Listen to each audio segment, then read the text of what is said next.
Hello my dear student, so I think তোমরা সবাই খুব ভালো আছো।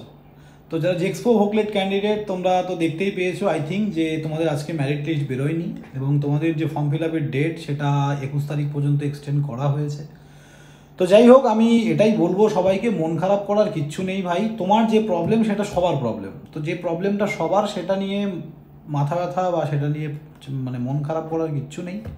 সবাইকে বলবো যে ডিপ্লোমা ফার্স্ট সেমিস্টারে আমাদের কোর্স লঞ্চ হয়ে গেছে, অ্যাডমিশন নিয়ে নাও, পড়তে শুরু করো। বাকি তো এগুলো তো হতেই থাকবে, তাই না? তো এগুলো নিয়ে ভেবে লাভ নেই, পড়াশুনোটা চালিয়ে যেতে হবে। এগুলোর জন্য যদি পড়াশুনো বন্ধ হয়ে যায় তাহলে কিন্তু ফার্স্ট সেমিস্টারে সাপ্লি চলে আসতে পারে। ইজি টু লার্নিং 2.0 বলে অ্যাপটা ডাউনলোড করো, ডিপ্লোমা ফার্স্ট সেমিস্টারের কোর্সটা বাই করো।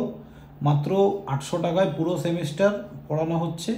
আপাতত এখন প্রিভিয়াস ইয়ার রেকর্ডিং দেওয়া আছে তোমাদের সাপোর্টের জন্য, যাতে তোমরা এখন পড়তে পারো এবং তোমাদের অ্যাডমিশন হলেই সঙ্গে সঙ্গে আমাদের ব্যাচ কিন্তু স্টার্ট হয়ে যাবে।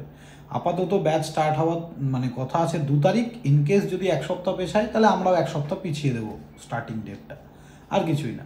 তো আমি সবাইকে বলবো যে এগুলো নিয়ে বদার করার কোনো দরকার নেই। ডোমিসিয়াল সার্টিফিকেট বানাও ঝটপট, যা যা সার্টিফিকেট লাগবে সেগুলো বানিয়ে ফেলো। ডোমিসিয়াল এ বি দুটোই লাগবে। ডোমিসিয়াল এটা বিডিও অফিস থেকে দেবে, ডোমিসিয়াল বি তোমাদের স্কুল থেকে দেবে। তো ঝটপট ডোমিসিয়াল বানিয়ে রাখো। একবার বানালে 3 মাস বা 6 মাস ভ্যালিড থাকে, তো কোনো অসুবিধার কিছু নেই। এবং তার সঙ্গে ইজি টু লার্নিং 2.0 অ্যাপটা ডাউনলোড করো এবং পড়াশোনাটা স্টার্ট করো। এটাই বলার ছিল। বাই।